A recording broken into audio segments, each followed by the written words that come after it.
Muy buenas tardes.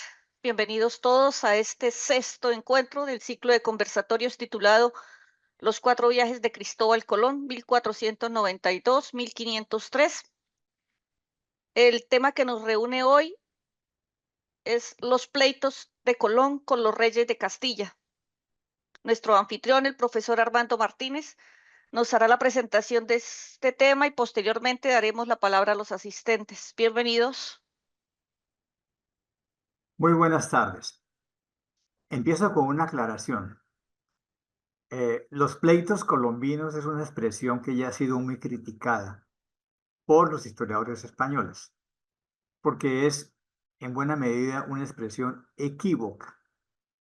Primero, porque esos pleitos no los libró Cristóbal Colón, porque ocurrieron después de que él murió y después de la muerte de la reina Isabel de Castilla.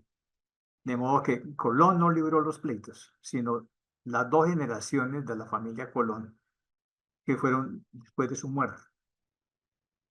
Y en segundo lugar, los historiadores jurídicos españoles han dictaminado que no se puede decir en plural los pleitos, porque realmente fue un único pleito contencioso.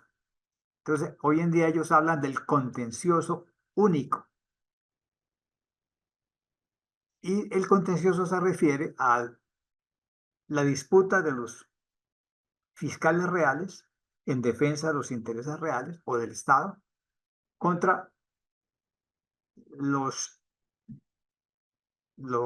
contra el hijo de Colón, Diego Colón, también contra el hermano de Colón, y luego contra la madre y tutora del tercer almirante, Luis Colón. Entonces, fue una estrategia jurídica de los fiscales reales dividir el contencioso en varios pleitos. ¿Para qué? Para dilatarlo en el tiempo y hacer que se desesperara la tutora de Luis Colón. Pero hoy sabemos, porque ya han sido publicados dos veces completamente todos los expedientes, todo el expediente que es un contencioso único, que no involucró a Cristóbal Colón, sino a las dos generaciones siguientes. Muy bien. Hecha esta aclaración, eh, vamos a hacer un resumen del contencioso que llevaron los fiscales reales contra dos generaciones que descendían de Cristóbal Colón. Eh, el contencioso formuló varias veces dos preguntas fundamentales.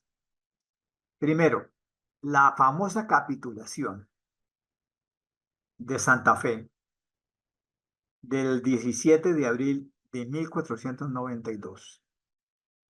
¿Es una real merced?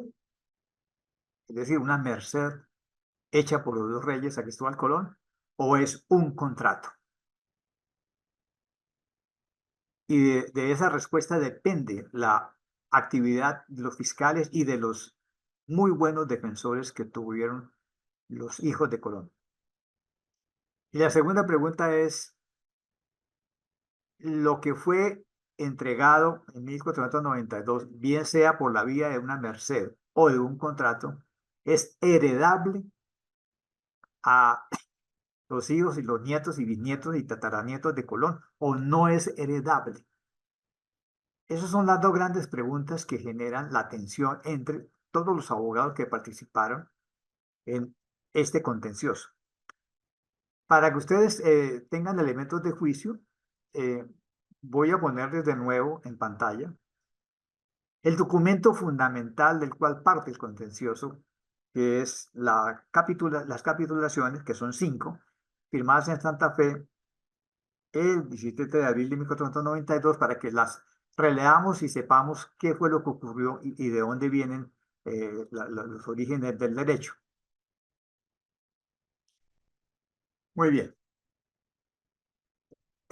Recordemos que cuando examinamos el primer viaje, eh, dijimos que la historiografía española ya concluyó que este documento se hizo después del primer viaje y no como se pensaba que se había firmado y con eso se había ido Colón a hacer el primer viaje. No, hoy en día sabemos que realmente fue una formalización de unos pactos que probablemente fueron verbales y que se formalizaron cuando él regresó de su primer viaje ante el entusiasmo de los reyes por el relato de Colón, ante el entusiasmo de que le habían propinado un golpe a la corona de Portugal, en el sentido que el Atlántico se les abría a ellos, y también determinado por las ambiciones desmedidas de Cristóbal Colón, y mediado por el desconocimiento de lo que realmente había encontrado, porque Colón dice que encontró las Indias, que encontró las primeras islas de las Indias, pero no la verdadera India donde estaba el Gran Khan. De modo que se hicieron sobre una gran ignorancia de qué se había encontrado, de una gran ambición, de una gran satisfacción de los reyes y de un gran desconocimiento. Entonces, si la volvemos a releer la capitulación con esa mirada, entendemos muchas cosas que antes no entendíamos. Entonces, miremos lo clave. Las capitulaciones son 5. Entonces dice, las cosas suplicadas y que vuestras mercedes dan y otorgan a don, ya lo llaman don Cristóbal de Colón, en alguna satisfacción de lo que ha descubierto en las mares océanos. O sea, dice que ya ha descubierto las cosas. Y del viaje que ahora, con la ayuda de Dios, ha de hacer por ellas en servicio de vuestras altezas son las que siguen. Está refiriendo al segundo viaje. Ahora, en ese entusiasmo, ¿qué fue lo que Colón consiguió? Primeramente, que vuestras altezas, como señores que son de las dichas mares, océanos, le hacen desde ahora al dicho don Cristóbal Colón su almirante en todas las islas y tierras firmes que por su mano o industria se descubran o ganen en las dichas mares, océanos, para durante su vida, coma, y después de muerto, coma, a sus herederos y sucesores de uno en otro perpetuamente con todas aquellas preeminencias y prerrogativas pertenecientes a ese oficio, según como lo tenía Alfonso Enríquez, almirante mayor de Castilla, y los otros predecesores en el oficio de almirante. Es decir, está claro aquí que esta cláusula nos dice que lo que Colón, que el título de almirante de la mar océano es para Colón y para todos sus descendientes perpetuamente, con las preeminencias que tenía el almirante de Castilla. Entonces, está respondida la pregunta. Lo que Colón le dieron como almirante es perpetuamente a todos sus descendientes y no se lo van a poder quitar a los descendientes. Muy bien. Segunda capitulación. Vuestras altezas hacen a don Cristóbal Colón visorrey e gobernador general en todas las dichas tierras firmes e islas que, como dicho es, descubriere o ganar en las dichas mares. Fíjense, le están dando, además del título de almirante del mar océano, el título de virrey, como diríamos modernamente, pero aquí queda más claramente, visorrey, es decir, es casi un rey, casi. Pero además de que es casi un rey, es gobernador general de todo lo que aparezca aquí. Y además tendrá el regimiento de todo lo que encuentre. Él puede hacer la elección de 3 personas para cada oficio y que vuestras altezas tomen y escogen, o sea, él tiene derecho a presentar ternas para que su majestad escoge para cada oficio una terna. Y así serán mejor regidas las tierras que nuestro Señor le dejará hallar y ganar en servicio de vuestras plazas. O sea, ya tenemos 2 cosas muy grandes. Almirante del Gran Océano, visorrey, gobernador general y la posibilidad de presentar las ternas de las cuales su majestad van a escoger todos los oficios que se vayan a ejercer en lo que él encuentre. Tercero, que de todas y cualquiera mercaderías, así fuesen perlas, piedras preciosas, oro, plata, especiería, de otras cualesquier cosas en mercaderías, cualquier especie, nombre o manera que sean, que se compren, truequen, fallen, ganaren o hubieren en los límites del almirantazgo, que de ahora vuestras mercedes, vuestras altezas le hacen merced a Cristóbal Colón y quieren que haya y lleve para sí la décima parte de todo ello, quitadas las costas, todas las que se hicieron. Ahora fíjense, en esta cláusula sí dice que le hacen merced de la décima parte de todas las perlas, oro, plata, especie que encuentren. Aquí sí estamos hablando de una merced, pero es la décima parte de todo lo que se traiga de las Indias.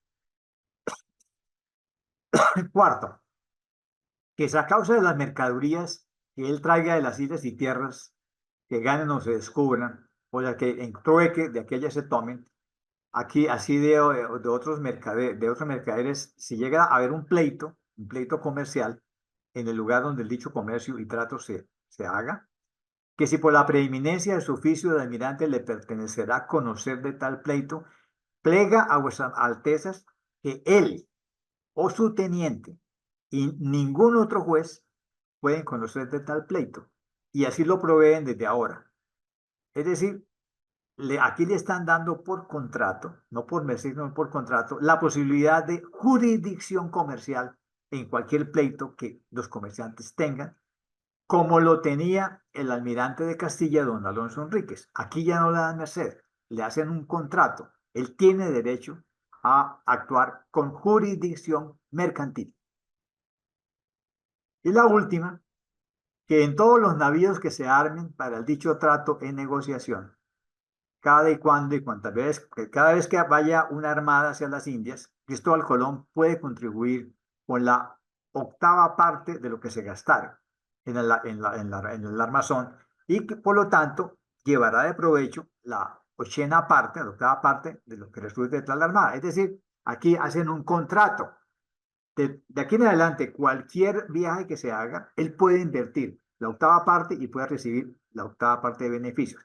De modo que 4 cláusulas remiten directamente a un contrato, exceptuando la merced que le da de la décima parte de todo lo que se traiga de las Indias.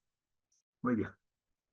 Entonces, examinado de nuevo este documento, eh, nosotros imparcialmente podemos decir que 4 cláusulas remiten a un contrato.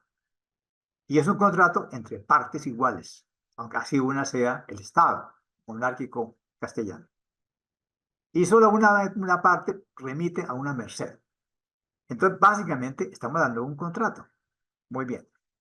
Y el segundo problema es que en la cláusula primera quedó claro que el título de almirante es perpetuo para toda la descendencia de Colón. Eso no lo van a poder quitar nunca. Muy bien. Muerto Colón, muerto la reina, empieza el contencioso. Y el contencioso va a tener 2 partes. De una parte, los demandantes, que son Diego Colón y su hermano Hernando Colón. Aunque la cabeza del proceso es Diego, porque ya hemos dicho que en el testamento que Colón hizo antes del 4º viaje, estableció que él, con todo lo que ganara en las Indias, estableció un mayorazgo. Y ese mayorazgo quedó en cabeza de Diego Colón, que se transmitía a su nieto, bisnieto, tataranieto. Pero entonces el único que puede pleitear es el dueño del mayorazgo, que es Diego. Pero Hernando, que es el cronista y el colector de documentos, se lía con él y le dice: yo le aporto toda la documentación posible sobre todo lo que ha pasado en el descubrimiento de las Indias, para que lo usen sus abogados y, hermanito, compartimos. Y de todas maneras tiene que compartir porque el otro es el dueño del mayorazgo y también tiene responsabilidades con su segundo hermano. La parte contraria del contencioso son los fiscales reales, que tienen que defender los intereses del Estado y son los que van a tratar de dividir este contencioso en varios pleitos y de dilatarlo, esperando que se mueran, esperando que tiren la toalla, cosa que van a lograr. Muy bien. La parte de los Colón, además de Diego, que murió en 1526, y de Hernando Colón, una vez que muere Diego, pasa a llevar el pleito doña María de Toledo, que es la sobrina del duque de Alba, y que se titulaba Virreina de las Indias, porque obviamente Colón era virrey, obviamente Diego era virrey, y ella tenía derecho a ser la virreina y vivió en Santo Domingo, en una gran casa que construyó, cuyas ruinas fueron reconstruidas por el dictador Leonidas Trujillo, y hoy en día es un sitio turístico para los que van por allá. Ella es la tutora de su pequeño hijo Luis Colón, que es el tercer almirante de las Indias, y ellos se consiguen los mejores letrados posibles. Alonso de Buendía, Fernando de Valdés y Salas, el bachiller López, el maestro Diego, Pacheco, el doctor Rivero, más algunos juristas destacados a los cuales les pidió un parecer. Y los que dieron parecer fueron los juristas Alonso de Buendía, el bachiller López, Pacheco y el maestro Diego. Ahora, del otro lado son los fiscales reales, y los que más brillantes actuaron fueron Juan Francisco de Prado y Juan de Villalobos. Y en la última parte del pleito, cuando ya le toca a doña María de Toledo, eh, el emperador Carlos I ordena poner una parte amistosa, hoy llamaríamos un componedor amigable, que fue el licenciado Pedro Girón, y lo nombró directamente Carlos I en febrero de 1535. Muy bien. Entonces, el contencioso empieza tan pronto muere Colón, pero ya en ese momento, antes de que Colón muera, ya los fiscales reales estaban entrando en posesión de lo que por contrato le pertenecía a Colón. Eh, Recordemos que en el tercer viaje, donde él comienza a conseguir las perlas de la costa de Paria, a finales de 1494, Colón se queda con las perlas y es denunciado por sus compañeros y por otros conquistadores, con lo cual él entra en un dolo, porque según el contrato, él solamente se podía llevar la 10ª parte de las perlas que recogió en la costa de Paria, se quedó con todo, por lo tanto violó el contrato. Eh, y además no reportó a los contadores reales el descubrimiento de perlas sino hasta 1498, y no le correspondió, no le entregó a los reyes el 90% de las perlas, según la capitulación. Eso es un dolo y permite a los fiscales reales intervenir y decir, pero ¿cómo así? Están tumbando a los reyes según el contrato. El dolo era intolerable, y entonces eso permitió que los reyes enviaran a la Española en 1499 un juez pesquisidor, que fue Francisco de Bobadilla, con instrucciones precisas para que se informara del asunto de las perlas, procesar y enviar a la corte a los culpables de un feo delito contra la Real Hacienda. Bobadilla salió en 1500 hacia la Española, cuando ya Alonso Ojeda había recorrido la costa venezolana y había comprobado con los indios la ocultación que había hecho Colón de las perlas. Así que Bobadilla simplemente procesó a Colón, a sus dos hermanos, les puso grillos y los envió presos a la corte por ocultación de bienes que son de la Real Hacienda. Eh, Pero Bobadilla, como juez pesquisidor, cometió un error grave conforme a derecho, y es que no podía ponerle grillos y cadenas a un visorrey, porque era como ponérselos al rey. Un visorrey es casi, casi el rey. Entonces, cuando llegó en cadenas, la reina, escandalizada, ordenó quitarle los grillos a Colón, a sus hermanos, ordenó ponerlo en libertad, le pidió perdón, y él comenzó a pasear a caballo con Fernando de Aragón, y entonces dijeron, bueno, aquí al juez se le fue la mano, porque ¿cómo va a poner un visorrey en grillos y cadenas? Y entonces le dieron muchas satisfacciones a Colón, le pidieron perdón, pero entonces los reyes dijeron, Bobadilla fue un pésimo pesquisidor, entonces eh, enviaron al que sí sabía de justicia, que es Nicolás de Obando, pero ya con el título de gobernador de la Española. Pero Nicolás de Obando, al llegar a la Española con el título de gobernador, está violando la capitulación. Porque la capitulación dice claramente que Colón es el virrey e gobernador general de todo lo que encuentre. Así que los reyes, ¿con qué derecho envían otro gobernador? Si él es gobernador general de todo lo que encuentre. Sin embargo, los reyes enviaron a Nicolás de Obando y él se posesiona a la Española y, como hemos visto en el cuarto viaje, no dejó de desembarcar a Colón, usando sus prerrogativas como gobernador. Pero en ese momento ya la política real es defendida por Juan Rodríguez de Fonseca, obispo de Badajoz y de Córdoba, y él empieza ahora a diseñar una política para todo lo que van encontrando. Y el obispo Fonseca, que es el que comienza a mandar en todo lo que está siendo descubierto, porque van apareciendo muchas más tierras y muchas más islas y partes de tierra firme de todos los que fueron los conquistadores andaluces. Entonces, Fonseca dice, bueno, vamos a hacer una cosa. Vamos a dividir lo que se ha encontrado en 4 gobernaciones, que son 4 jurisdicciones.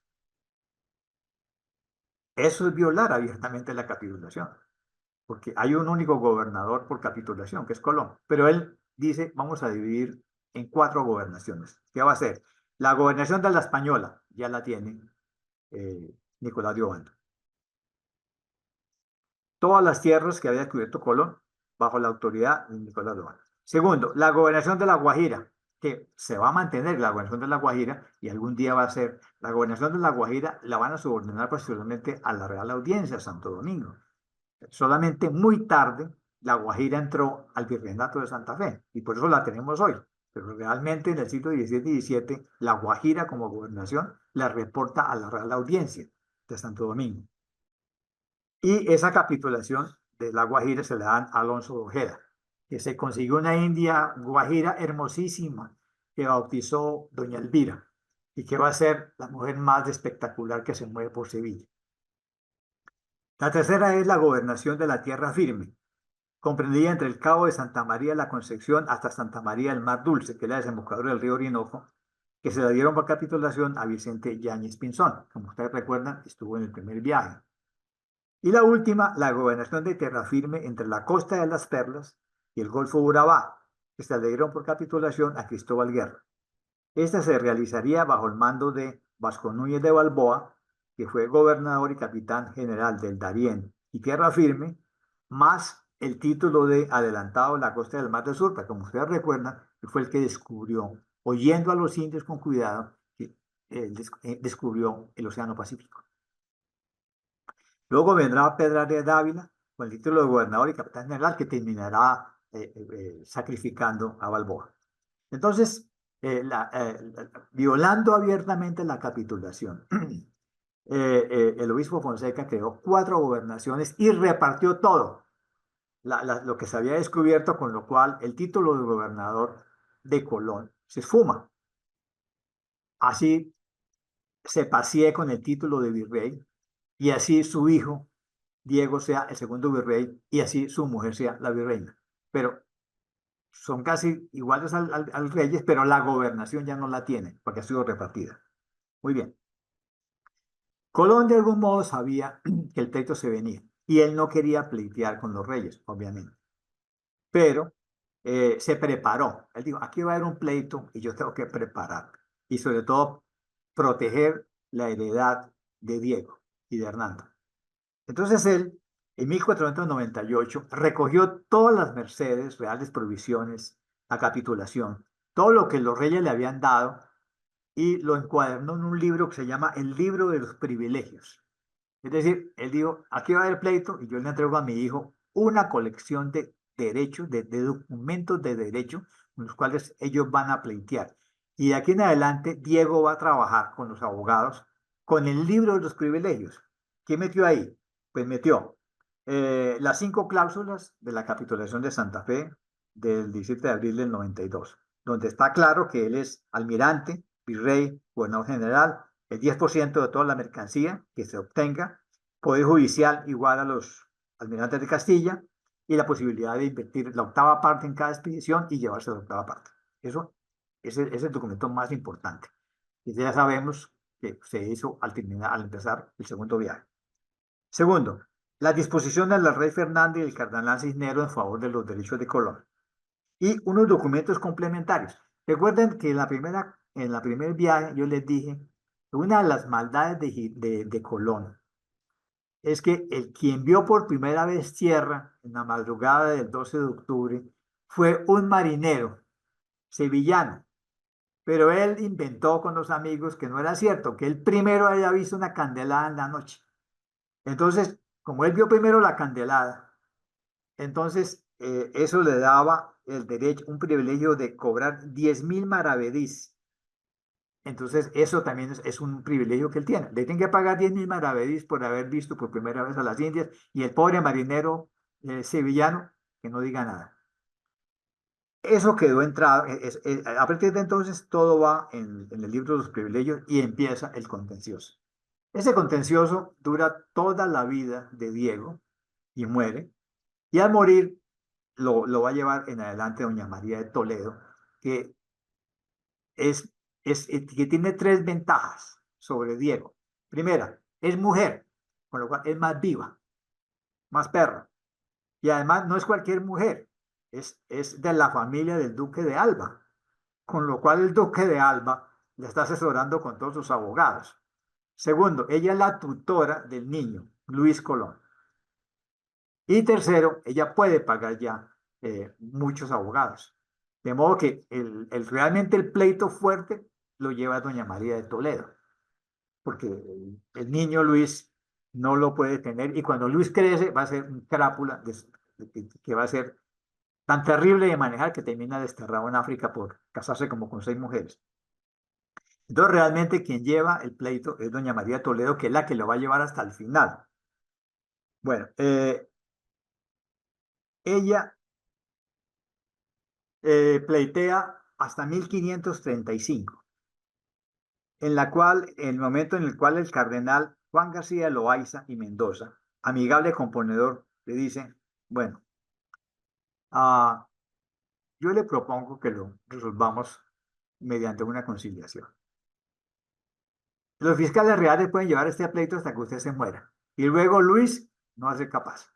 Así que hagamos un pleito, hagamos una composición. Y ella, con este con este amigable cardenal Juan García Loaiza Mendoza, y dice, le hago la siguiente propuesta. Primero, le dejo el título de almirante para su hijo Luis y para sus descendencias. O sea, pueden llevar el título de almirante como les dé la gana por todas las generaciones y será perpetuo. Por ahí eso se lo vamos a conceder. ¿Por qué? Porque el título de almirante se volvía honorífico, dado que no le quitaron la jurisdicción a partir de los gobernadores. Listo. Segundo, eh, le vamos a ofrecer la isla de Jamaica. Toda la isla de Jamaica es para ustedes.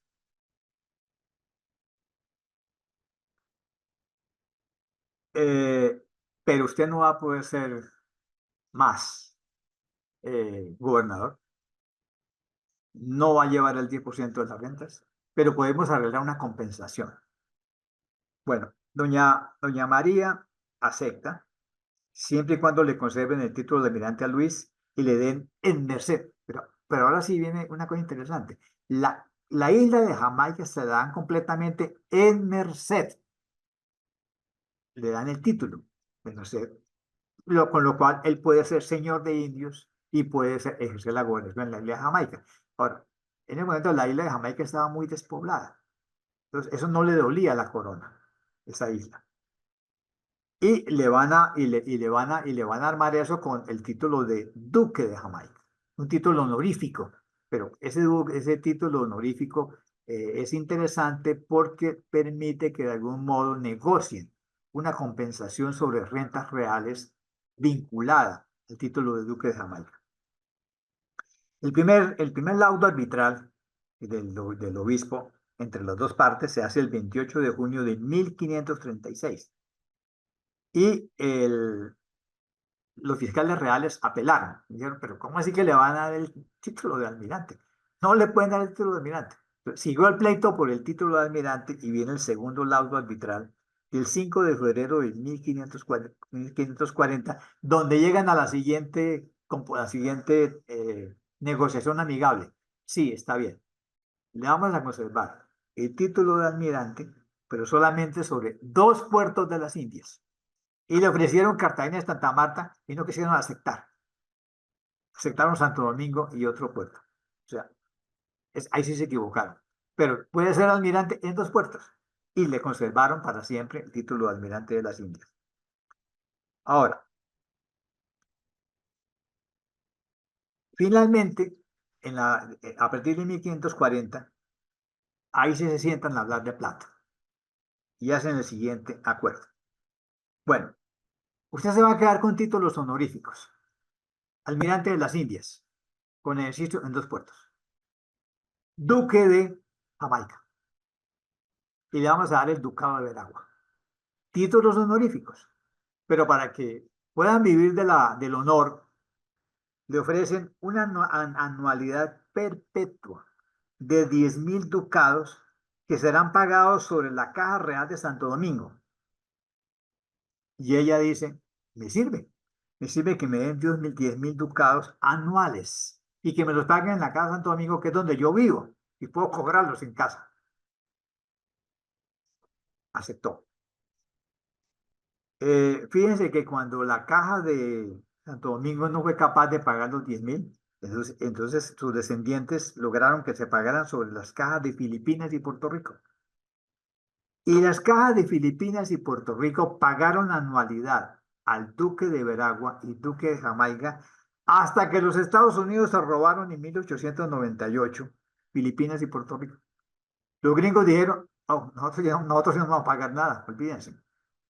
Nosotros nos quedamos con Filipinas, digo, se quedaron con Filipinas, pero también se quedaron con Santo Domingo y Filipinas y Puerto Rico, y dijeron, hasta 1898 pagaron la renta sobre la caja de Puerto Rico y Filipinas. Estados Unidos dijo, se acabó, yo no pago nada. Pero lo disfrutaron casi 4 siglos. Ahora, la isla de Jamaica, que es lo más interesante, sí se la entregaron en Merced, pero al entregarle una isla completa en Merced es como si le entregaran un feudo, porque puede tener señorío sobre los indios. Y efectivamente fue un feudo porque le dieron derecho a gobernar y percibir las rentas. Pero, como ustedes seguramente saben, los ingleses se tomaron la isla de Jamaica, que la conservan hasta el día de hoy. Y los ingleses dijeron, chiste de aquí, nosotros no pagamos nada. De modo que la isla de Jamaica la pierden cuando los ingleses se quedan con ella y traen sus esclavos y crean la actual isla de Jamaica. Bueno, los títulos sí se conservaron para siempre. El título de Duque de Veraguas y Marqués de Jamaica y también Duque de la Vega, que es un lugar pequeñito que hay en Jamaica. Entonces, a la larga, los títulos fueron 3. Duque de Veragua, que es un territorio que le dieron, hoy en día es Veragua, que es en la costa atlántica de Panamá, el Marquesado de Jamaica, honorífico totalmente, y el Duque de la Vega de Jamaica, que es un lugar pequeñito. Ahora, de la provincia de Veraguas, el ducado fueron 25 leguas cuadradas. Y perpetuamente el título de almirante de las Indias. Pero a la larga fue un título honorífico porque no tenía ni facultades jurisdiccionales ni tenía una renta. Es un título simplemente honorífico. Este arreglo final, tramitado por el obispo Fonseca con doña María Toledo, fue el definitivo, el contencioso, a partir de 1540. Desafortunadamente, Luis, el tercer almirante de las Indias, el primer duque de Veragua, el primer marqués de Jamaica, el primer duque de La Vega, resultó un sinvergüenza absoluto. Y por haber tenido como 6 matrimonios, fue desterrado al África, donde murió. Desaparecido Luis Colón, viene un pleito entre los descendientes de los hermanos Colón. Y ese pleito duró también muchísimo tiempo y finalmente uno logró ganar y pues logró conservar el título de Duque de Veraguas, que finalmente emparentó con el Ducado de Alba. Y hoy en día en el castillo de Liria, en Madrid, el duque Jaime, el que es el hijo mayor de la duquesa de Alba, que todos conocimos en la revista Hola, Jaime lleva el título de Duque de Alba, Duque de Veragua y Marqués de Jamaica. Finalmente, por enlace matrimonial, se salvaron los títulos y por eso el archivo de la familia Colón está todo guardado en el archivo del Ducado de Alba. Ahora, lo que los fiscales reales lograron hacer en este contencioso es lo mismo que hicieron con la nobleza mexicana, que argumentaron con abogados y con los frailes dominicos y franciscanos que ellos le habían cedido al rey el más grande dominio que se encontró en las Indias, México. Entonces, solicitaron muchas cosas, pero los arreglaron como arreglaron a Colón. Es decir, mire, le vamos a dar el título de Conde de Moctezuma y los va a disfrutar Diego de Moctezuma. Claro, primero don Pedro de Moctezuma y luego su hijo. Y le vamos a poner una suma de dinero anual en la caja de Sevilla. Entonces, hasta el día de hoy existe el condado de Moctezuma que tiene un castillo muy lindo de visitar que está en Ronda, en Andalucía. Entonces lo arreglaron con un título honorífico y con una renta en una caja real. A él sí le tocó Sevilla, por lo tanto lo pudo disfrutar toda la vida. Y los condes de Moctezuma probablemente existen en el día de hoy todavía, gracias a que fueron puestos sobre la renta que era. Y eso lo heredó Pedro de Moctezuma, hijo, que sobrevivió a la Noche Triste. Entonces los arreglaron por la vía de títulos nobiliarios y alguna renta en alguna caja de las Indias, excepto Pedro de Moctezuma. ¿Por qué? Porque en la práctica los oficiales reales lograron lo que un Estado tiene que hacer. La demostración de que lo que Fernando y Isabel de Castilla y luego Carlos I de España, que podemos decir Carlos I de España es una figura espectacular porque él fue emperador Carlos V del dominio Habsburgo, pero fue Carlos I de Castilla y León. Y él haciendo cuentas dice, lo peor que yo tengo es el imperio austrohúngaro, porque es muy costoso y no tiene muchas rentas. Entonces, yo prefiero regalarle el imperio austrohúngaro a mi hermano Ferdinando. Y yo me quedo con la carne gruesa, que son las Indias, Castilla y León. Entonces él se queda con el título de rey de Castilla, León, las Indias, Filipinas, todo lo que fue apareciendo. No, todavía no hay Filipinas, pero se queda como Carlos I de Castilla y León. Y él crea el verdadero Estado monárquico castellano. Él es el creador del Estado, con su burocracia. Y él va a decir, las Indias se manejan, como enseñó Fonseca, se manejan con gobernaciones y jurisdicciones de gobernadores.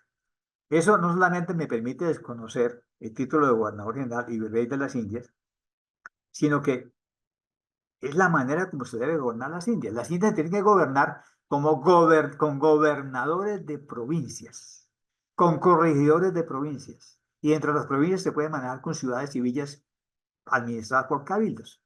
Entonces, a partir de Carlos I, todo lo que va apareciendo, México, Perú, Nuevo Reino de Granada, ¿cómo las manejan? Con gobernadores. Y las ciudades que se van fundando con cabildos.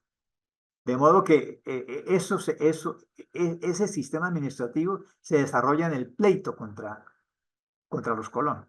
¿Por qué? Porque un Estado no puede soltar jurisdicción sobre vasallos. Por eso yo soy de los historiadores que se ha opuesto rotundamente a la historiografía estadounidense, que dice que nosotros fuimos colonias. No fuimos colonias. Los ingleses se hicieron colonias en Plymouth, en la costa este de los Estados Unidos, Y a donde fueron los ingleses hicieron colonias, igual los holandeses, igual los franceses. Pero, pero aquí nunca hubo colonias, aquí hubo provincias, gobernaciones, corregimientos. Y el ejemplo es que cuando llegó a la corte, Jiménez de Quesada, con Nicolás de Federman y con Sebastián de Casa a pleitear por lo que habían encontrado el Valle de los Alcázares, mundo de los Muiscas, pidieron, sí señores, eso va a ser una gobernación.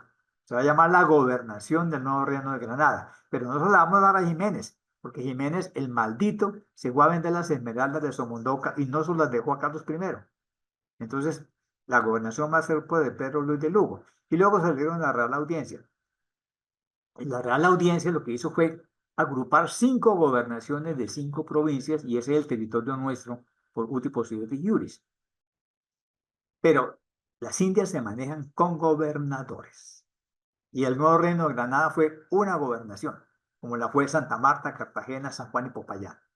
Y luego la audiencia lo que hace es decir, yo soy el gobernador general de todos los gobernadores de todas las provincias. Y así se funcionó con gobernador general, que se lo dieron al presidente de la audiencia, porque esta es una audiencia pretoriana, en la cual el presidente de la audiencia es gobernador general, hasta que finalmente el paquete se volvió tan grande que ya tuvieron en el siglo XVIII que mandar un virrey, que se proclama virrey y gobernador general. En ningún documento aparece la palabra colonia. Eso es para los historiadores estadounidenses o para los niños colombianos que van a estudiar a los Estados Unidos y vienen con el cuento de las colonias. Muy bien. Eh, Vamos a terminar lo que hay que decir sobre los pleitos. La segunda sentencia del pleito, que, que sabemos que es el contencioso con los hijos de Colón, que es del 17 de mayo de 1520, replanteó lo que les interesaba a los fiscales reales, que es el asunto de la jurisdicción. O sea, ¿quién tiene derecho a juzgar, gobernar y mandar en las Indias? Y se dijo que Diego Colón podría ser tratado como gobernador virrey, pero la audiencia pasaría a tener la categoría de Consejo Real, distinto al de Castilla, como un tribunal de apelación respecto a los autos. Es decir, lo que hacen contra Diego Colón es decirle, sí, papito, usted es el virrey y gobernador, pero resulta que le vamos a poner una audiencia pretoriana.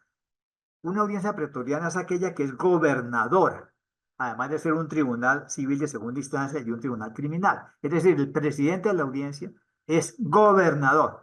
Y al ponerle una audiencia gobernadora o pretoriana, queda ficticio el título de gobernador que le reconocen a Diego. Ahora, obviamente, era un arreglo muy complicado y no se sostuvo.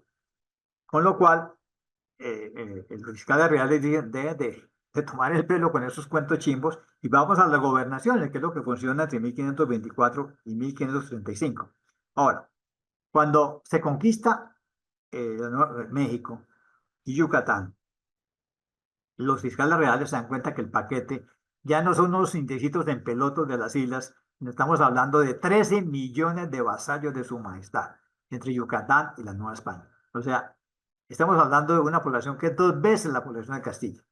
Así que los fiscales ahora sí se la toman en serio y dicen, qué pena, pero esto ya ni siquiera lo puede manejar un gobernador. Y entonces mandan a uno de los grandes de España, a don Francisco de Mendoza, de la Casa de los Mendoza de Guadalajara, grandes de España, no cualquier noblecito, sino uno de los grandes de España, a don Francisco de Mendoza en 1535, pero ahora con el título de virrey y gobernador general de toda ese territorio que por ser tan grande y poderoso y rico, lo terminaron llamando la Nueva España. Pero cuando aparece el Perú, es otro paquete inmenso que también tiene que manejar con otro virrey. Primero va a ser Mendoza y luego viene Luis de Velasco. Se dan cuenta de que ya tienen que tener un aparato burocrático estatal que maneje todo el paquete de las Indias y entonces crean el Real y Supremo Consejo de las Indias, que es el que en adelante va a manejarlo todo. Ahora, la muerte de Diego Colón, que ocurrió en febrero de 1526, le facilita las cosas a los fiscales de las fiscales reales. Porque aunque María de Toledo prosigue el pleito en favor de su hijo Luis, hasta la conciliación del arbitraje en 1536, la obligan poco a poco a renunciar a lo que estaba en la capitulación de 1492. Es decir, le quitan el título de gobernador general, le quitan el 10% de las rentas de las Indias y le van ofreciendo lo que a un noble le gusta, que hemos dicho, el ducado de Veragua, el marquesado de Jamaica. Le conservan, eso sí, el título de gran almirante, le ofrecen 2 puertos, luego se los quitan y finalmente lo convierten en algo honorífico. Ahora, en 1566, los Colón le devuelven a la corona el señorío sobre Veraguas. ¿Por qué? Porque es que los colones tienen un problema, que no sabían gobernar. Es que saber gobernar hombres es un arte que yo creo que es innato. Gobernar personas, eso, no, eso se da muy poquito. Entonces, teóricamente ellos tenían que gobernar Nueva España. Colón no fue capaz. Mandó a su hermano como adelantado, no fue capaz. ¿Y qué Colón iba a ser capaz de gobernar Veraguas? Entonces, los descendientes de Colón dijeron, mire, nosotros no somos capaces de gobernar Veraguas. Entonces, le devolvemos le devolvemos el señorío sobre Veraguas a cambio de una renta en alguna caja que podemos cobrar. O sea, es mejor ser rentista de capital que ser gobernador efectivo. Eso es para machos o para una mujer muy fuerte, como doña María de Toledo. Entonces, al devolver Veraguas, les ofrecen 17.000 ducados. Y efectivamente, la devolución de Veraguas le permite a los descendientes de Colón recibir anualmente 17.000 ducados hasta 1898. Así fue como Felipe II erigió el territorio del ducado en simple provincia de Veraguas, puso un gobernador y la puso bajo la jurisdicción de la gobernación de tierra firme y de la Real Audiencia de Panamá. Claro, el gobernador de Panamá, que es el presidente de la Real Audiencia que funcionó en Panamá, se apropia de Veraguas y de la jurisdicción y fuera los colones de ahí. Vamos a dar una renta de 7.000 chites de aquí. Y luego, cuando se acaba la audiencia de Panamá, la pasan a la jurisdicción del presidente de la Real Audiencia de Santa Fe. Y eso explica que nosotros nos quedáramos con el Istmo de Panamá hasta que se fueron en 1903. Hoy, muy bien. El pleito contra Colón, que va a durar, contra los Colón, que va a durar como hasta 1545, le enseñó a la corona a gobernar las Indias. Ahora, viene luego la expedición de Magallanes Elcano, vienen los descubrimientos de Nueva España, del Perú, que le van dando a la corona una comprensión de qué fue lo que Colón encontró. Colón se fue a la tumba sin enterarse de qué fue lo que encontró. Pero Carlos I y su hijo Felipe II sí se da cuenta del paquete, porque a Felipe II el paquete se lo engrosan con las Filipinas, 5.000 islas, y que se llaman Filipinos en homenaje a él. Y mucha gente que pidió capitulaciones para descubrir y poblar. Así que las provincias se multiplicaron, las gobernaciones, y se fueron dividiendo en muchas gobernaciones. Por ejemplo, Cuba y Puerto Rico se separaron de la española, Nicaragua se separó de la tierra firme, Guatemala y Honduras se separaron de la Nueva España, surgieron Margarita, Santa Marta, Cartagena, Curazao, Venezuela, Yucatán, Centroamérica y el Perú. Pero los gobernadores eran en adelante nombrados por el rey, con lo cual el virreinato del fallecido Diego Colón quedó en la nebulosa. Todos los problemas de la gobernabilidad de las Indias encontraron el camino de solución desde 1535, cuando el rey manda al grande de España, don Antonio de Mendoza, pero me equivoco en el nombre, no Francisco, sino Antonio de Mendoza, como primer virrey y gobernador de la Nueva España, y al tiempo como presidente de la Real Audiencia. Ahora, Hernán Cortés, que descubrió la Nueva España, pudo seguir como capitán general, pero de aquí en adelante subordinado a don Antonio de Mendoza.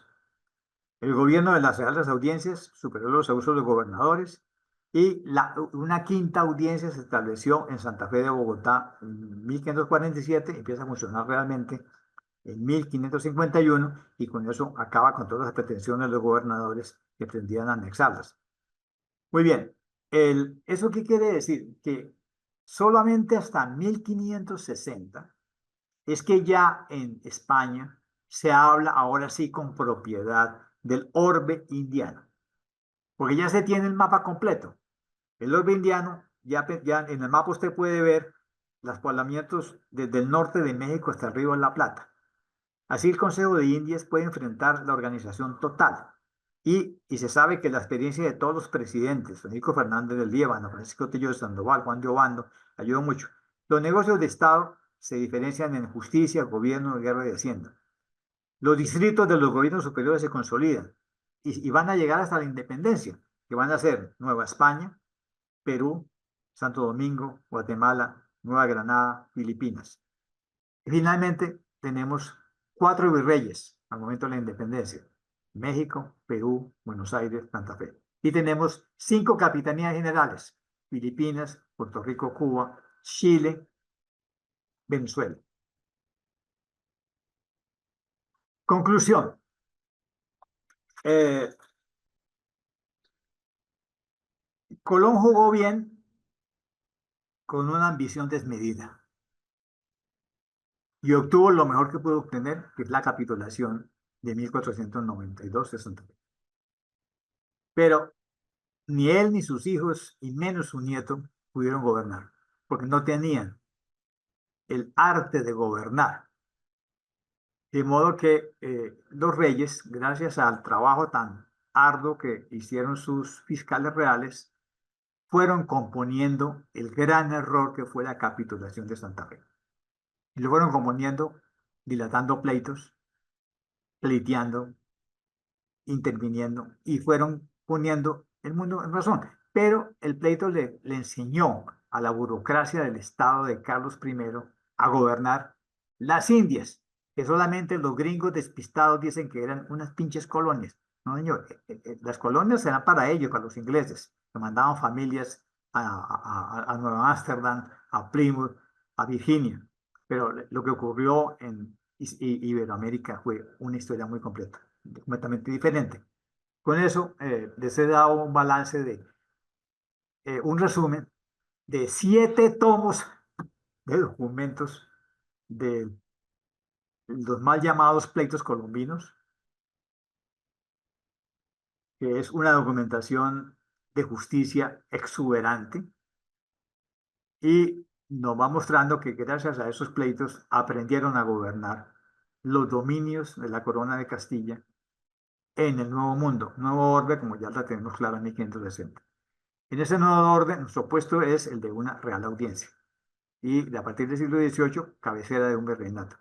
Y eso hace que en 1819, en Angostura, el Congreso de Venezuela dice que reclama la jurisdicción que había tenido el virreinato y eso permitió la creación de la Primera República de Colombia. Nosotros somos los herederos del territorio de la Real Audiencia en 1551 y no hemos perdido nada, excepto el Istmo de Panamá, que se fue por un error del Congreso de la República en 1903. Albita, hemos terminado el balance de hoy. Bueno, muchas gracias a nuestro anfitrión por su magnífica exposición. A partir de este momento, quienes tengan alguna pregunta o inquietud o deseen hacer algún aporte, por favor levantan la mano y les daré la palabra. Recuerde que estas participaciones deben estar centradas en nuestro personaje y su época. ¿Alguien?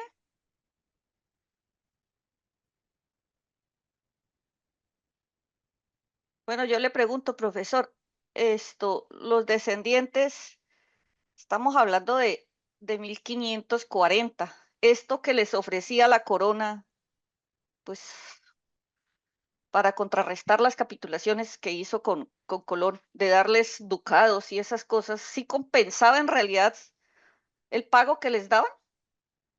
¿O eran como para subsistir?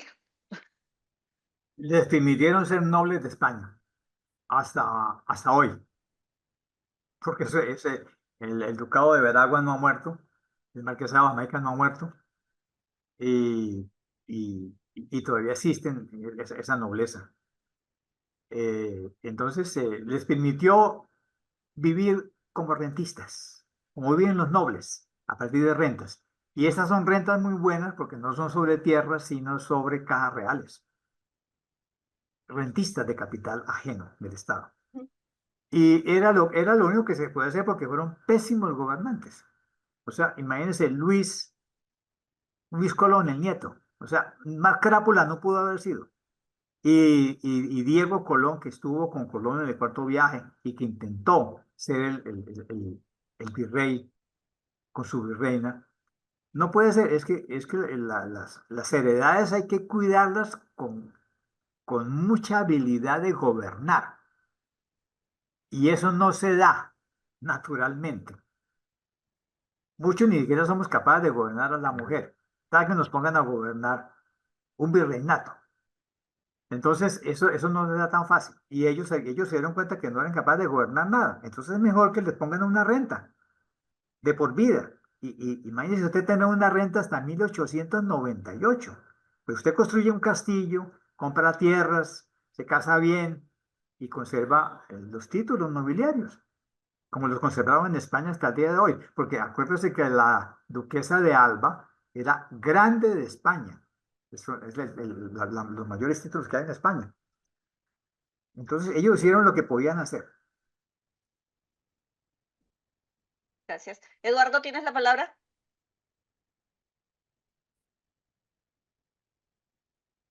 Buenas, buenas tardes, Armando. Me puedes saludarte y felicitarte por esta intervención.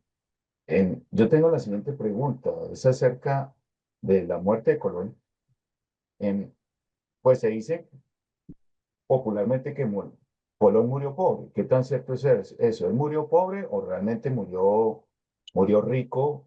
Pues en la medida que, bueno, en esa época la palabra millonario no existía, porque millonarios son miles de miles. Creo que es en el siglo XIX que aparece la palabra millonario. Pero si él murió rico, holgadamente, o realmente murió pobre, como algunos creen. La segunda pregunta es en cuanto a los duques de Alba, ya que los duques de Alba, pues que se unieron con los Colón y pues toda la vida le han hecho un gran aporte y una gran lealtad a la corona española. ¿Por qué los duques de Alba no alcanzaron a la corona española, o sea, a llegar a ser reyes o monarcas de España, cuando se dio el cambio de la dinastía de los Habsburgo a los Borbón? Es decir, pienso que ellos se merecen mucho porque han hecho mucho por España. Entonces es muy raro que tanto que le han servido a la corona española y no hayan podido como escalar el último peldaño de la nobleza y realeza española, ¿no? Que es que ya técnicamente la corona de España. Muchas gracias. Bueno, la primera pregunta. Nosotros leímos la carta de Jamaica de Colón en el cuarto viaje y dijimos que era una carta para ponernos a llorar, donde él dice, no tengo casa donde caerme muerto, no tengo nada, deudas, gastos. Perdí los barcos de la cuarta expedición, se los comió la broma. Él muere pobre, pero le lega a los hijos el libro de los privilegios, es decir, la posibilidad de que ganen con los privilegios. Y eso es el gran esfuerzo que hace doña María de Toledo y hace Diego, con la ayuda de Hernando. Hernando fue muy útil proporcionándole toda la documentación, pero eso le tiene que ganar en derecho ante los defensores del Estado. Y lo lograron. O sea, es como mucha gente que es terrateniente, vive pobre y muere rico, porque los que van a disfrutar son los herederos. Pues los Colón pudieron disfrutar las rentas hasta 1898, hasta que se perdieron las cajas reales de las cuales. Pero sí, él muere pobre y la carta de Jamaica es una muestra de que muere pobrísimo, enfermo, tullido, ciego, con Gotha. Mm. Bueno, pobre hombre. Pobre. Ahora, ¿por qué los duques de Alba no pueden ser reyes? Porque es que la, la monarquía castellana se transmite por la sangre, es por la sangre. Entonces, la reina Isabel de Castilla fue la última reina de la dinastía familiar de los Trastámaras. Cámara, sí. Pero a partir de la muerte de ella viene, y lo que pasó con Juana, viene Carlos I. Y Carlos I es de la dinastía de los Habsburgo Muy- o de los Austrias. Austrias. Pero resulta que a finales del siglo XVII, Carlos II, que resultó hemofílico, no pudo tener descendencia y muere muy joven. Entonces se termina la dinastía de los Habsburgo. Austrias y entonces deciden que le manden al nieto del rey de Francia, Luis XIV, y viene Felipe d'Anjou, francés, y trae toda la burocracia francesa, que fue muy útil, pero resulta que a partir de entonces y hasta hoy, solamente puede ser rey de España el que lleve en la sangre la familia de los Borbones, como lo ha demostrado Felipe VI, el gran rey que hoy en día tiene España, que Dios guarde, y como lo tiene su hijita querida, que está en este momento preparándose en la Armada, en el crucero en el Juan Sebastián Elcano. Entonces, ¿por qué los duques de Alba no pueden ser reyes? Una sencilla razón, no llevan en sus venas la sangre real, llevan Correcto. una simple sangre de duquesos. Ahora, la fortuna de los duques de Alba viene de los servicios que le hicieron en la conquista de los Países Bajos. Flandes y Bélgica, todo eso. En la defensa de Flandes es donde obtiene la grande Mercedes, el primer duque de Alba, pero ellos jugaron muy bien, haciéndole muchos servicios al rey, recibiendo feudos de una Mercedes y acumulándoles. La Cayetana, que fue la duquesa de Alba que conocimos, fue conocida como la gran terrateniente de España. Y su hijo Jaime es el gran terrateniente de España. Tienen olivales, viñedos en toda Andalucía, tienen cotos de caza, tienen dehesas, acumularon en tierras y aún en día las conservan, además de castillos. Entonces ellos toda la vida serán los duques de Alba, nunca podrán ser reyes, porque es que ese sistema no es electivo, es por la vía consanguínea. Sí. Yo nunca podré ser rey de España, mi sangre es una sangre plebeya, roja aunque plebeya. Correcto. Gracias, Armando. Mi amor. Gracias. ¿Alguien más?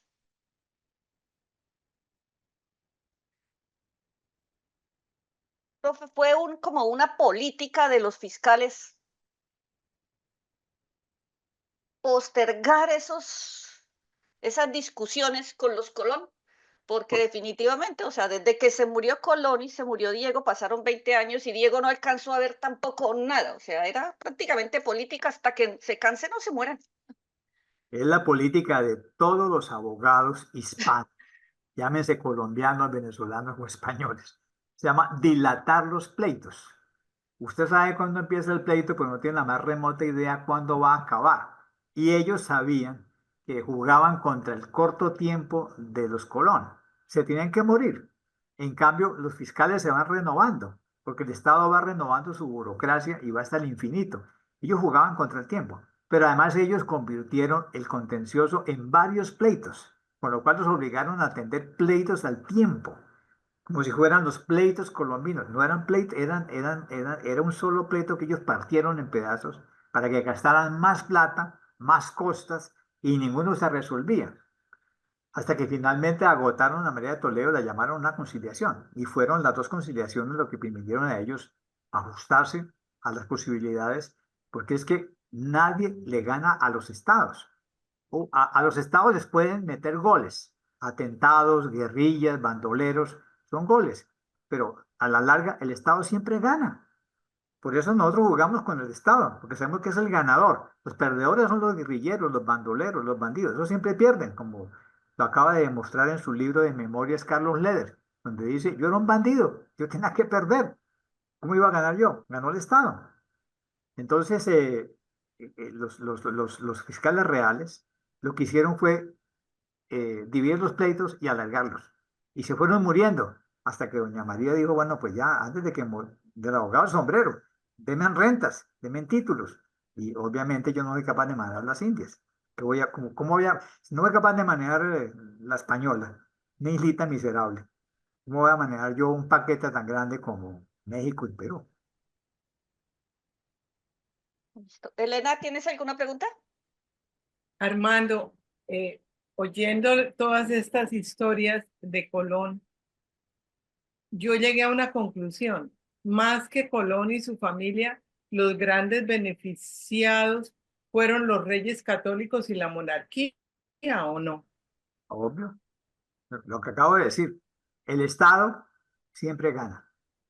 El gran Sí. beneficiario pues fue la corona de Castilla y de Aragón, o sea, 3 siglos disfrutando de las rentas de las Indias. Pero no es España, porque aún España no existe. Es la corona de Castilla y Aragón. La España monarquía. nace en 1802. Es la corona. Y por eso la corona les dio sus lujos y luego tiene sus museos tan maravillosos que yo vi el año pasado. Esos museos, ¿de dónde salieron? De las gigantescas rentas que tuvieron los reyes que permitían contratar artistas, escultores y llenar todos los palacios de arte de todos los pintores que había en Europa. ¿Eso con qué plata se hizo? Con las rentas. Y nadie tiene más rentas que un Estado. Entonces, el gran beneficiario fue el Estado de Castilla y Aragón. Pudo haber sido el Estado de Portugal. ¿Y por qué no fue el Estado de Portugal? Porque Colón conquistó las islas a nombre de la corona de Castilla. Ahí sí se equivocó don Joao. Eso fue el gran error, no haberle puesto cuidado a Colón. Pero si don Joao le pone cuidado a Colón, estaríamos hablando en este momento en portugués, porque las Indias hubieran sido portuguesas. Sí. Y lo mismo lo de las perlas, no fue tanto Cristóbal Colón el que se llevó las perlas, sino ya después en 1560 que encontraron en Panamá la peregrina y eso en España fue algo increíble cuando Claro. ya aparecieron. Ahora, Jiménez de Quesada tenía algo de mérito para ser gobernador, pero cometió un error. No le entregó las esmeraldas de Somondoco a Carlos I y no se la perdonaron. Dijeron, bueno, papito, usted tendrá un título honorario, que es mariscal, y no reino de Granada, pero usted jamás será gobernador. Y nunca lo fue. O sea, ¿para qué se metió con el Estado a negarle lo que el Estado quería? Gracias. Franz, ¿tienes la palabra? Gracias, Albita. Bueno, yo voy a salirme un pedazo de lo que se ha dicho que debemos preguntar, pero aprovechando a Armando, y el pedazo es que no me voy con el personaje, pero sí con el concepto de heredar gobiernos.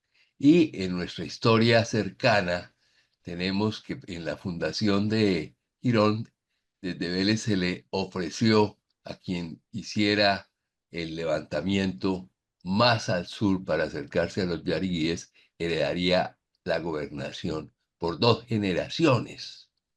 Entonces se me vino con todo este relato a la cabeza esa figura que se dio en lo último mencionado por mí, que en dónde estaba anclada y fue extraordinaria o era de uso corriente en la época ya más cercana. No, es que, digamos, la conquista de la India, la conquista de las Indias se hizo por iniciativa privada. Y para que los particulares pudieran hacer las conquistas, tenían que hacer un contrato con el Estado, que se llaman las capitulaciones. Se llaman así porque es un documento con varios capítulos. La capitulación de la conquista de los indios yariguíes para crear la ciudad de San Juan Girón se hizo con una capitulación, con muchachos beleños, hijos de españoles. Y quien ganó la capitulación, que es Francisco Mantilla de los Ríos, dijo, yo voy a gobernar la provincia de Girón, pero que va a ser una gobernación, por 2 vidas, la mía y de mi hijo. En la práctica, el hijo dijo, oiga, ¿por qué no me la dejan por una tercera vida? Y se dejaron por una tercera vida. Pero eso es un contrato, ¿no? Ahora, si yo, es decir, usted puede hacer contrato con el Estado, démela por 2 vidas, 3 vidas, 4 vidas, y allá le dicen, no, papito, por 4 es demasiado, vamos por 2. Para usted es su hijo, pero eso quedó contratado. Girón es una gobernación capitulada por 2 vidas. Ahora, ahí ocurrió una cosa muy, muy, muy secreta que es lo siguiente. el que firmó la primera capitulación con don Sancho de Girón, o se llama Girón, dijo, es por 2 vidas, pero el contrato decía, si a mí me pasa algo, la gobernación va a pasar en segunda vida a un menor y a un menor descendiente de mí. Resulta que él muere en Vélez en 1531, él muere en Santa Fe en 1531 y no tenía hijos, pero tenía mujer y las mujeres, como he dicho, son muy perras. Entonces la mujer dijo, ¿yo cómo voy a perder esa gobernación? Pero señora, usted no tiene hijos. Digo, yo no tengo hijos, pero me busco uno. Entonces ella mandó traer a un primo que se llamaba Francisco Fernández Mantilla de los Ríos, primo de la misma merindad de Aguilar de Campoó. Digo, véngase, que necesito que usted sea gobernador. Pero usted no vaya a decir que es primo, diga que es sobrino. Y ese llegó y dijo, yo soy el sobrino, soy un menor descendiente de él. Y se la dieron. Y por eso el hijo de él dijo, hijo de él que es Diego, dijo, oiga, denme una tercera vida porque por dieron 3 vidas. Pero fíjese la perrada la mujer. Hizo pasar al primo como un sobrino para que pudiera heredar la gobernación. Y es ese segundo Francisco Mandilla, que es el chapetón, el que crea la gobernación de Girón y crea la dinastía de Girón y toda la mantillera que en el mundo ha sido, que se regó por el mundo entero, esa mantillera.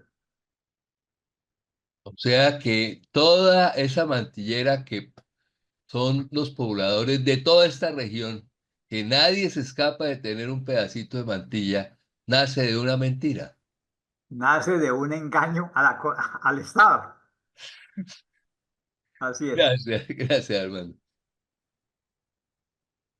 ¿Alguien más tiene alguna pregunta?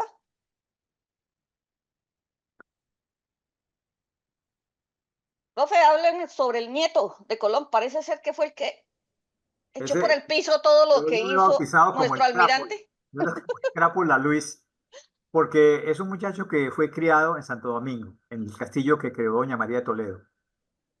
Y ese muchacho resultó muy mujeriego, pero resulta que a todas les pedía matrimonio y se casaba con todas. Pero eso no se puede hacer en la cristiandad. Uno solamente puede tener un matrimonio. Y este empezó a acumular matrimonio hasta que lo pillaron los fiscales reales y entonces lo desterraron al África y murió en el África. Con lo cual el almirantazgo se fue a pleito, porque ya él no tenía, pues entre varios hijos de él, se fue el pleito. Y eso es otro pleito mucho más largo. ¿Cuál de los hijos que él regó en el mundo tenía derecho al almirantazgo? Ese fue un pleito mucho más grande que finalmente una de esas familias lo va a ganar y es el que va a conservar el almirantazgo y el ducado de Veraguas. Luis Fernando, ¿tienes la palabra? Levantar el micrófono. Ya. Profe Armando, muchas gracias por toda ese conversatorio que nos dio a todas luces, todo ese pleito que le tocó a Colonia, toda su descendencia ahí. Pero ahora mi pregunta está enfocada, profe Armando, es ¿qué repercusiones tuvo para las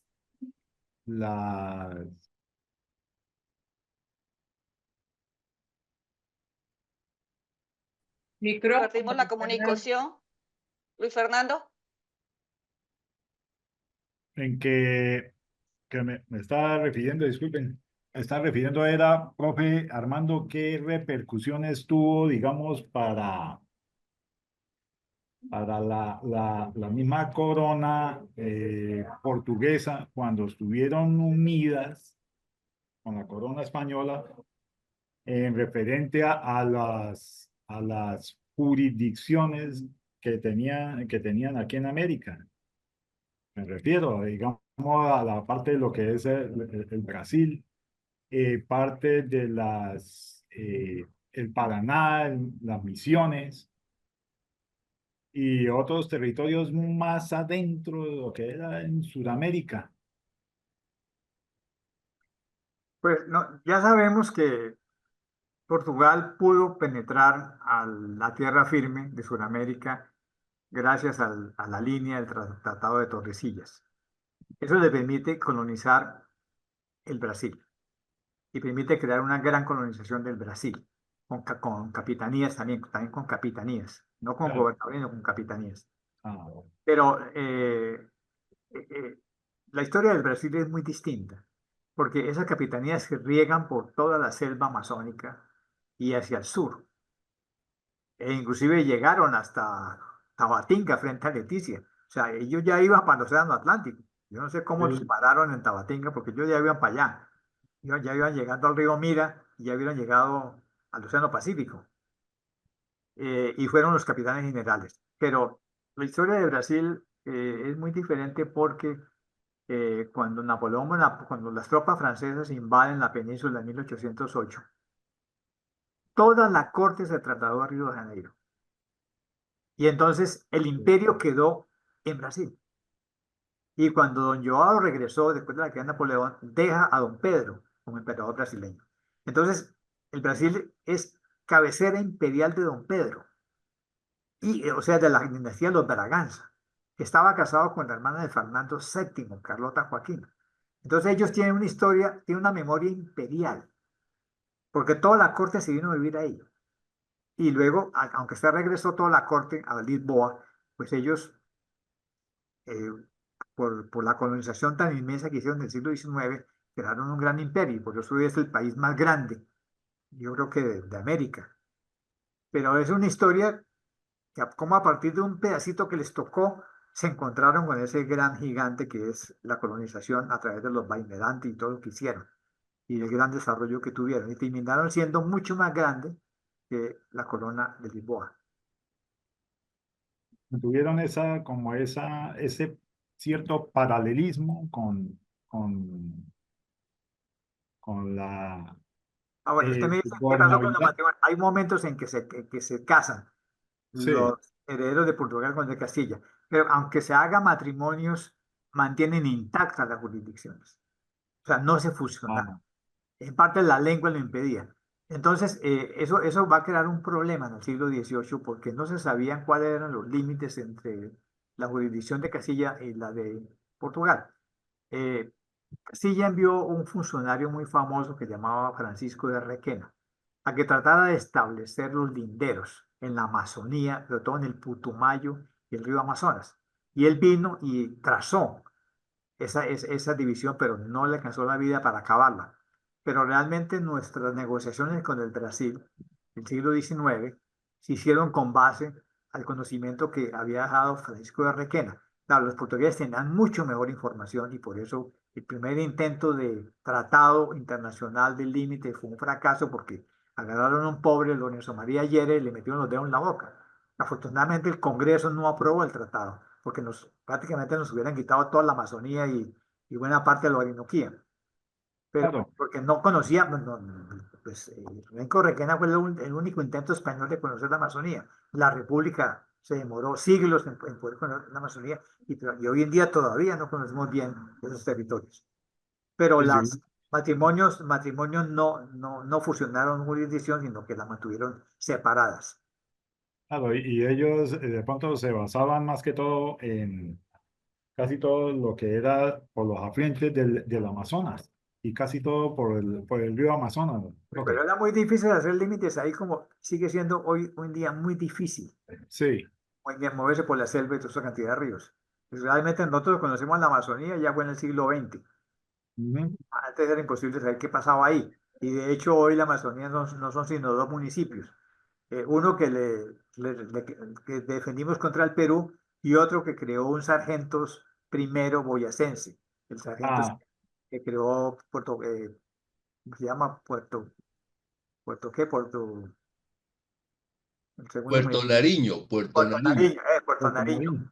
Eso lo creó el sargento segundo Espejo, boyacense. Gracias, profe. Muchas gracias, Carmen C. Había visto que levantó la mano, pero no la Sí, veo. Listo, sí, Carmen C. Sigue. listo. No, pues francamente impresionante el relato y la intervención de hoy de Armando. Así que como para quedarnos con la boca callada después de eso. Pero lo que yo quería era como ratificar o decir que si estoy en lo cierto, que finalmente el laudo de 1536 fue el que selló definitivamente, digamos, las disputas entre los descendientes de Colón y la corona. Y en ese sentido, a mí se me ocurre pensar que ¿qué sería lo que les interesaría a ellos más en un momento determinado? Pues viendo en 1536 de pronto los títulos, pero también el dinero, el oro, vitalicio, las monedas de oro de vitalicio, la renta vitalicia que les quedaba. ¿Qué sería lo que esa gente en ese momento del laudo de 1536 cuando se selló definitivamente la disputa, les pudo interesar más?